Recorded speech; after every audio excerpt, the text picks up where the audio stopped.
दोस्तों नमस्कार। Civil services exam forum में मैं आप सभी लोगों का हार्दिक स्वागत करता हूं। नवरात्रि के प्रथम दिवस पर आप सभी लोगों का हार्दिक स्वागत और आप शुभकामनाएं भी। आज मैं आप लोगों के बीच में भारत के एक ऐसे सपूत जिसे गॉड सन के रूप में माना जाए तो किसी प्रकार की अतिशयोक्ति नहीं होगी, पंडित जवाहरलाल नेहरू के व्यक्तित्व, कृतित्व, योगदानों को आप लोगों के बीच में रखना चाहता हूं और 21वीं शताब्दी के दूसरे दशक के अंतिम चरण में आज़ादी के बाद और पंडित जवाहरलाल नेहरू की मृत्यु के बाद भारतीय सामाजिक, आर्थिक, राजनीतिक, सांस्कृतिक, साहित्यिक गतिविधियों में उसका क्या प्रभाव पड़ रहा है उसके बारे में आज रूबरू होऊंगा। मैं एक समाजशास्त्र का छात्र हूं और मैं सदैव समाजशास्त्रीय दृष्टिकोण के माध्यम से समाज में घटित होने वाली घटनाओं का तार्किकतापूर्ण, विवेकपूर्ण ढंग से, अनुभाविकता के आधार पर, प्रायोगिकता के आधार पर मूल्यांकन करने का प्रयास करता हूं और यह लगभग 4 दशक से इसी कार्य में व्यस्त हूं। मेरी नज़र में पंडित जवाहरलाल नेहरू को गॉड सन भारत के संदर्भ में ही नहीं, पूरे वैश्विक परिदृश्य को देखते हुए कहा जाए तो किसी प्रकार की अतिशयोक्ति नहीं होगी, जिसने अपने व्यक्तित्व के माध्यम से, अपने कृतित्व के माध्यम से, अपने योगदानों के माध्यम से वैश्विक बौद्धिक जगत को सींचने का कार्य किया है, चाहे वह ग्लिम्सेज ऑफ वर्ल्ड हिस्ट्री के माध्यम से हो, या यूनिटी ऑफ इंडिया के माध्यम से हो, या डिस्कवरी ऑफ इंडिया के माध्यम से हो, या a bunch of old letters के माध्यम से हो, या अपने एडमिनिस्ट्रेटिव दक्षता के माध्यम से हो, या फॉरेन पॉलिसी के माध्यम से हो, चाहे जो टू पोलर सिस्टम 1947 में जब भारत आज़ाद हुआ था, उस समय पूरी दुनिया में सेकेंड वर्ल्ड वॉर के बाद में जो राजनीतिक आर्थिक व्यवस्थाएं बनी हुई थीं, उस व्यवस्था के तहत जो है समाजवादी चिंतन, लोकतांत्रिक चिंतन के माध्यम से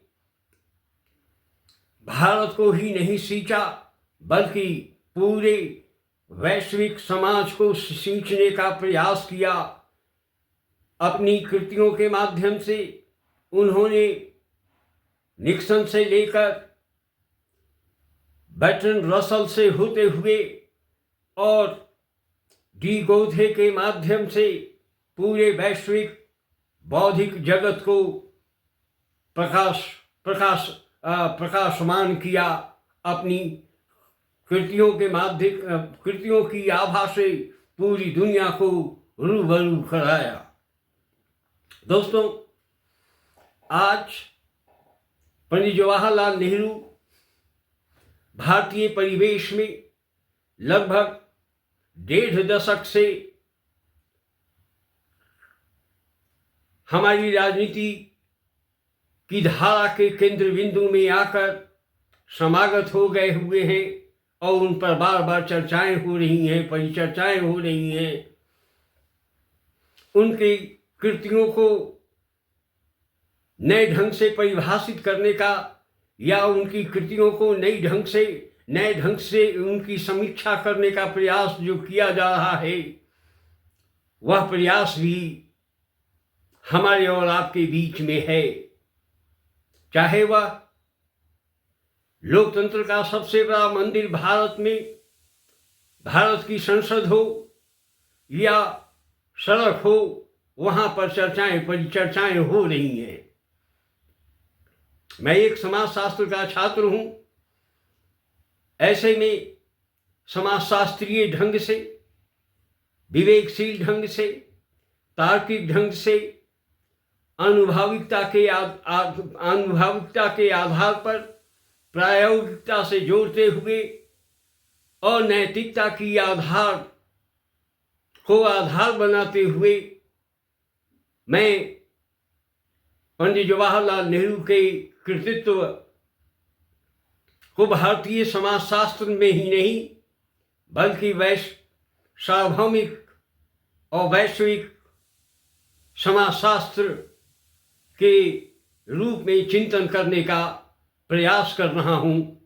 और यह पहली बार इतिहास में होगा कि पंडित जवाहरलाल नेहरू के व्यक्तित्व और कृतित्व के साथ साथ उनके बौद्धिक शक्ति को स्तंभ बनाते हुए समाजशास्त्रीय परिवेश में एक गहन समाजशास्त्रीय चिंतक के रूप में मैं आप लोगों के बीच में रखना चाहता हूं। दोस्तों, 1838 से जब से समाजशास्त्र का उद्भव हुआ और उसी के साथ जो है इवोल्यूशनरी स्कूल की जो स्थापना हुई, न्यू इवोल्यूशनरी स्कूल की स्थापना हुई, सोशियोलॉजिस्टिक और कंपैरेटिव मेथोलॉजिकल स्कूल का इमर्जेंस हुआ, चाहे वह अगस्त कुंत के माध्यम से हो या Herbert Spencer, William Graham Sumner, L H. Morgan जैसे चिंतकों के माध्यम से, W.H. वाइट और C.H. चाइल्ड के माध्यम से उद्विकासीय संप्रदाय और नौ उद्विकासीय संप्रदाय की धारा के माध्यम से विश्लेषण प्रस्तुत किया गया और लेखनी को लेखनीबद्ध करने का प्रयास किया गया। इस प्रयास के दौर में ही पंडित जवाहरलाल नेहरू का भी जन्म हो चुका था। हालांकि इनके जन्म के समय में समाजशास्त्रीय परिक्षेत्र में सामाजिक क्रिया संप्रदाय और मार्क्सवादी संप्रदाय का भी उद्भव हो चुका था। दूसरी तरफ से सोवियत यूनियन का गठन भी आरंभ हुआ। उस दौर में वो यंग नेहरू के रूप में एस्टैब्लिश हो चुके थे। ट्रिनिटी कॉलेज लंदन और वेस्टर्न वर्ल्ड में शिक्षा प्राप्त करने के बाद में भारतीय राष्ट्रीय कांग्रेस की मुख्य धारा से 1916 में जुड़ते हुए जब 1919 में सोवियत यूनियन का गठन हुआ, ज़ारिज़्म खत्म हुआ रूस से, और गठन के दौरान realm of necessity and realm of ideology के माध्यम से संवैधानिक धारा से जोड़ते हुए सोवियत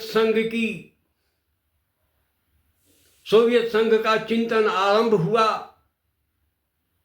और समाजवादी और साम्यवादी परिवेश को राजनीतिक दृष्टिकोण का संबल बनाया गया। उस समय भी नेहरू की नजर समाजवाद और साम्यवाद की धारा पर व्यापक रूप से पड़ी थी। वास्तविक रूप से एक चिंतक के रूप में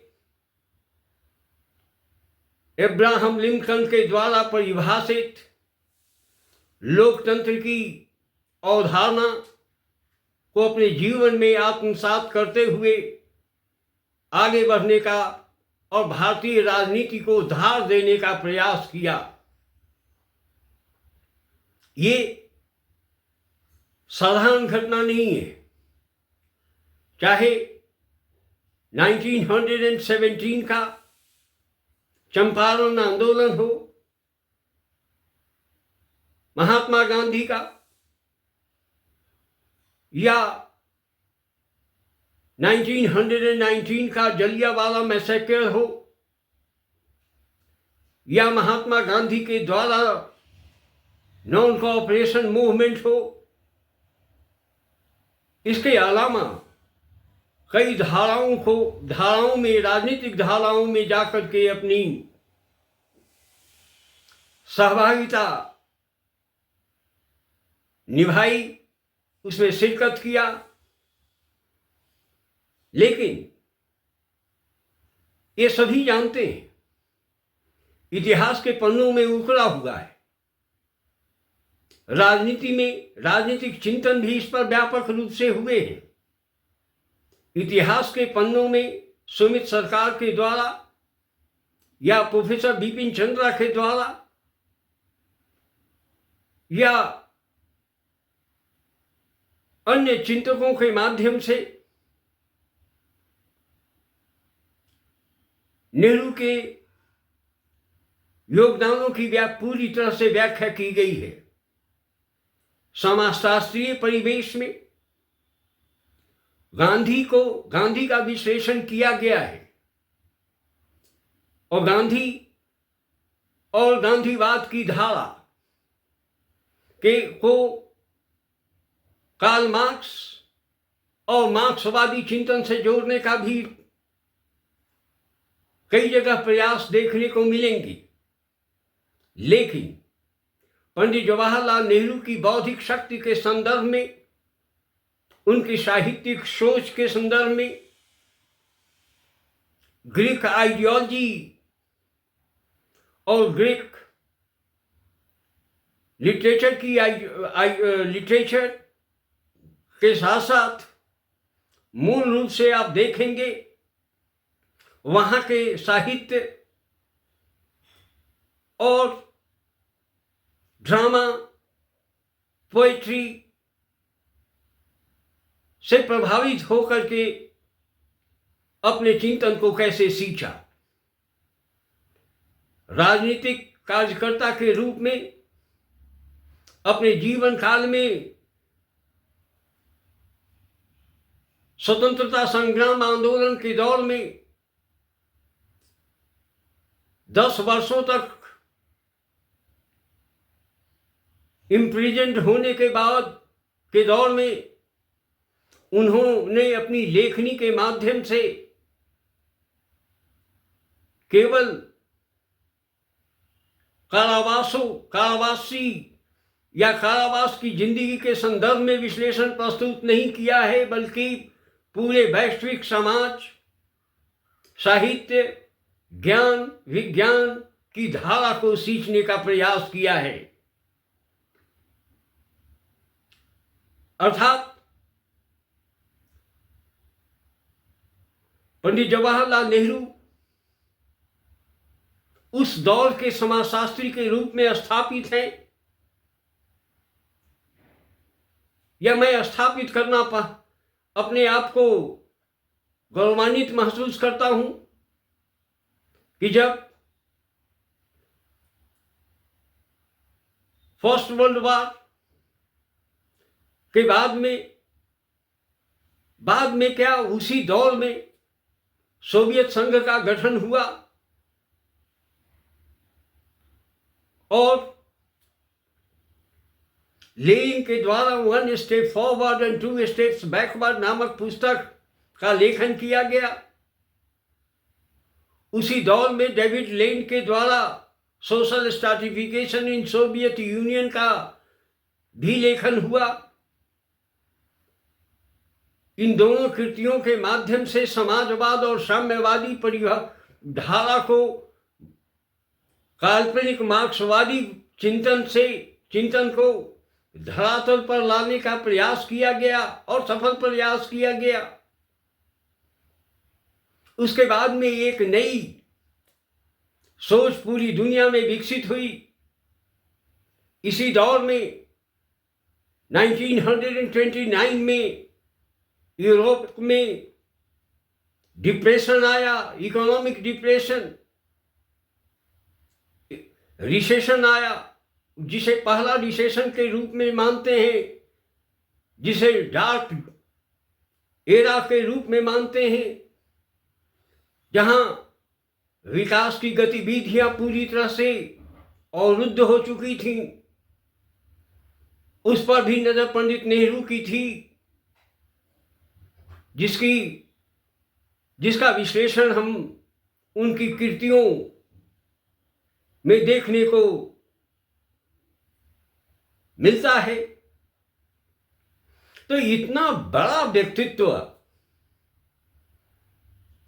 जिसके समक्ष जिसकी राइटिंग के माध्यम से पूरी दुनिया अपने आप को गौरवान्वित महसूस करती है, वह हमारा पहला प्रधानमंत्री बना। आप उनकी पुस्तक द यूनिटी ऑफ इंडिया को पढ़ें। उसमें उन्होंने भारत में आजादी के बाद में जो भारत को एकीकृत करने के लिए पंडित नेहरू के द्वारा सरदार वल्लभ भाई पटेल, जो सदैव सरदार रहे हैं और रहेंगे,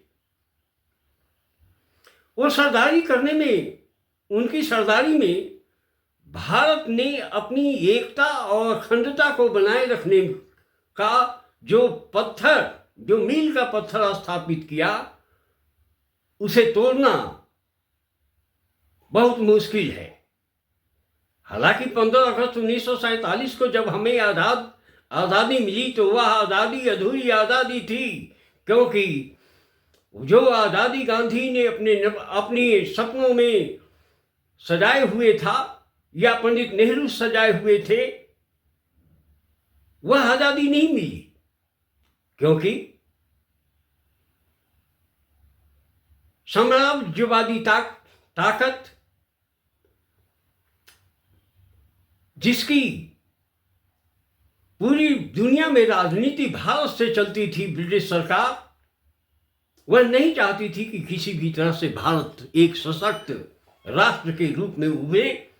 प्रतिफल उसने सांप्रदायिकता के आधार पर दो राष्ट्र का गठन किया और पाकिस्तान और पाक हिंदुस्तान बन गया। इस पर भी मैं कभी आप लोगों के बीच में चर्चा करूंगा।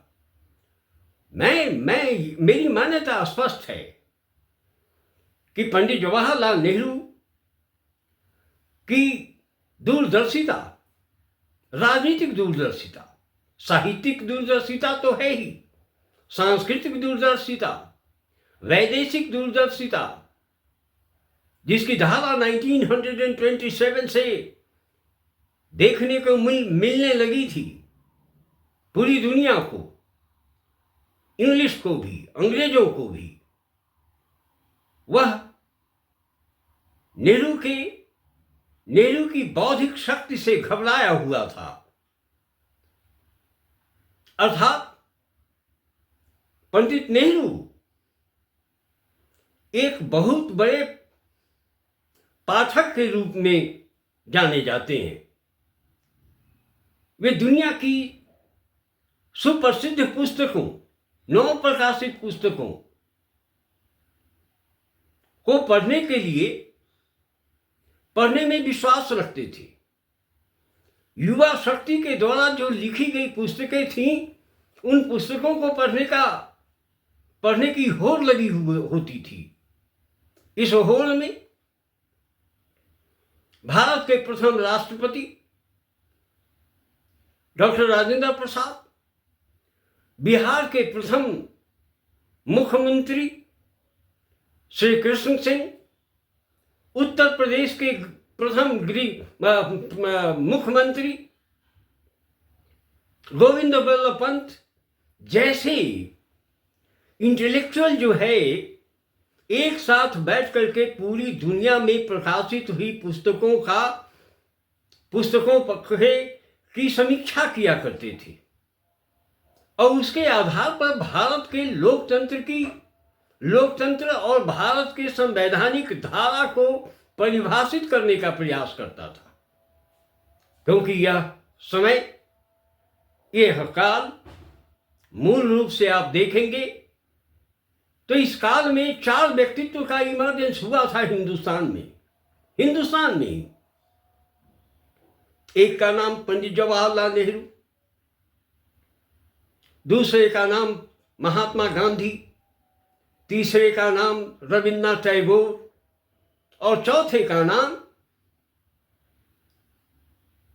बाबा भीमराव अंबेडकर के रूप में हम जानते हैं।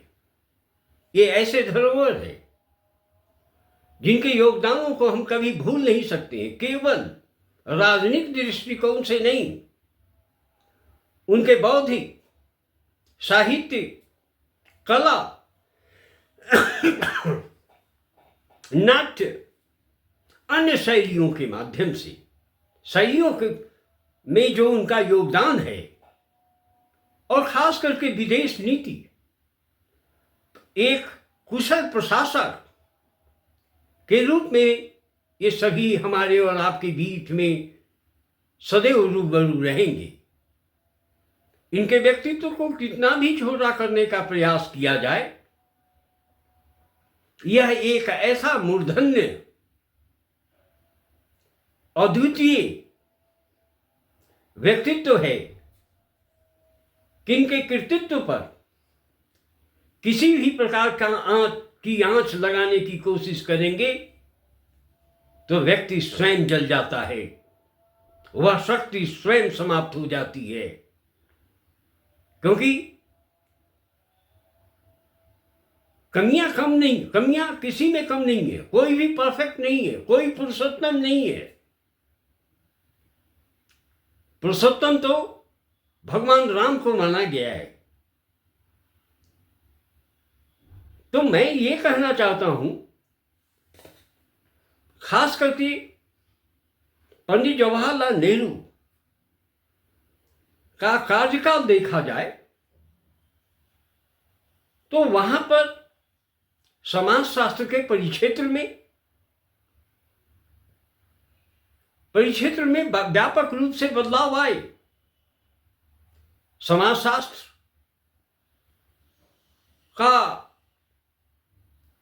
की जो चिंतन है वह फ्रांस से शुरू हुई और फ्रांस में केंद्रित रही। धीरे धीरे जर्मनी उसके आगोश में आया और इंग्लैंड आया।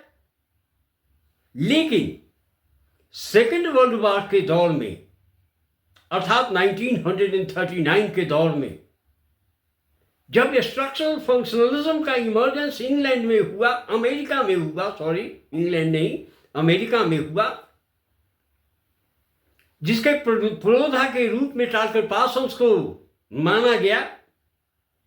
इसी दौर में सोवियत यूनियन में जन्मे पीटर सोरोकिन का अमेरिका में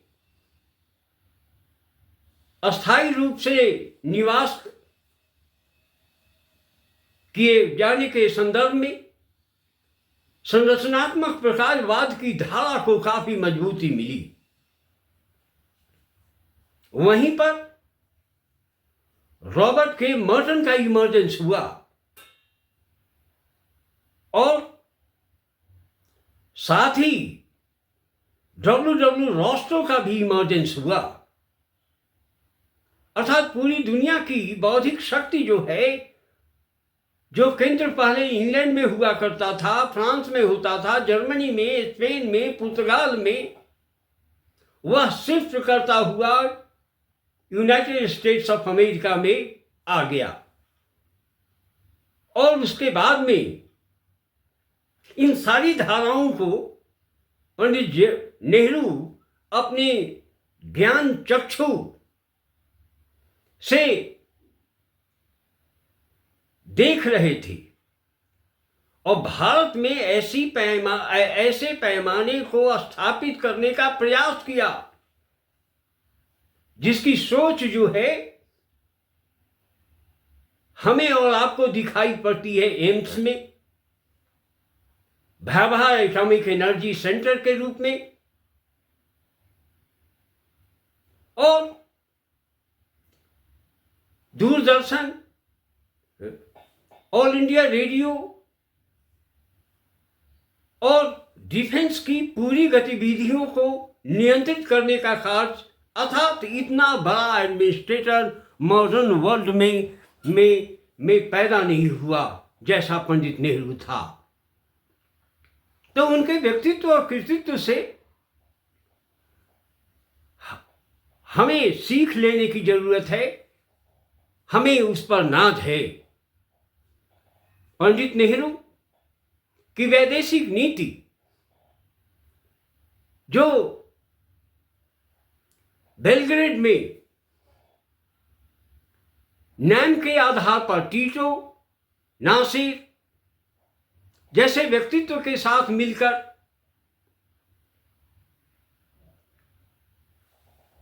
नॉन अलाइंड मूवमेंट, गुट निरपेक्ष आंदोलन की धारा को मजबूत किया और जो बाइपोलर सिस्टम थी यूनाइटेड स्टेट्स ऑफ अमेरिका और यूएसएसआर के बीच में, उन दोनों धाराओं से विमुख होकर के अपना गुट निरपेक्ष आंदोलन के माध्यम से भारत की ही नहीं पूरी दुनिया की वैदेशिक नीति को प्रभावित किया और सबसे पहले स्वेज कनाल की धारा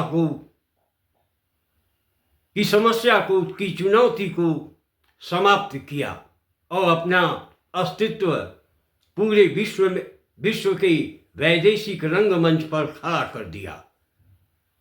यह पंडित नेहरू की ही सोच थी, नासिर का ही योगदान था, टीटो जैसे अन्य लोगों की भूमिका रही है। आज गुट निरपेक्ष आंदोलन के बारे में लंबे समय से कोई उसकी बैठक नहीं हुई है, और बैठक हुई भी है तो भारत की हिस्सेदारी वहाँ या सहभागिता नहीं हुई है। इस पर चिंतन करने की आवश्यकता है। तो ऐसे में महान समाजशास्त्री, प्रधानमंत्री नहीं, प्रशासक नहीं, एक बौद्धिक जगत का और भारतीय ही नहीं पूरी दुनिया का महान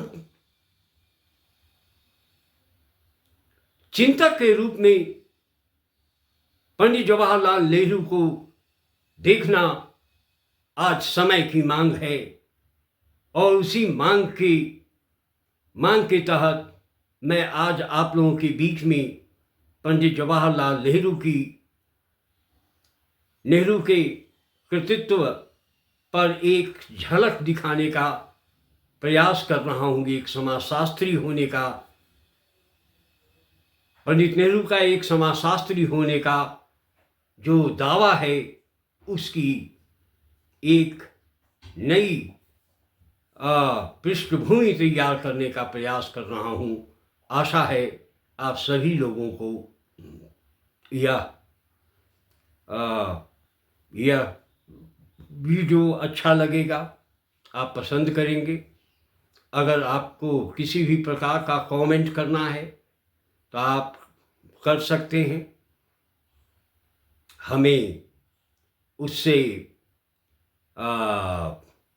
सीख मिलेगी और मैं उस सीख के माध्यम से आप लोगों को और रूबरू पंडित नेहरू के व्यक्तित्व कृतित्व पर चर्चा करेंगे, चाहे उनका बचपन हो, चाहे वह भारत में शिक्षा लेने की उनकी गतिविधियां हों, या विदेश में हों, या टैगोर और नेहरू के संबंध हों, महात्मा गांधी और टैगोर के संबंध हों, आचार्य कृपलानी और और संत विनोबा भावे के व्यक्तित्व और कृतित्व के साथ नेहरूवादी चिंतन हो, इन सब पर व्यापक रूप से रूबरू होंगे। इसी के साथ मुझे इजाज़त दें, और मैं आशा करता हूँ कि यह वीडियो आप लोगों को नेहरू के संदर्भ में आप फ्रूटफुल आप लोगों के लिए हों, और सिविल सर्विसेज फोरम को आप सब्सक्राइब करते रहिए, शेयर करते रहिए, और लाइक और डिसलाइक करते रहिए। Thank you very much. Good morning, good afternoon, good evening, good night.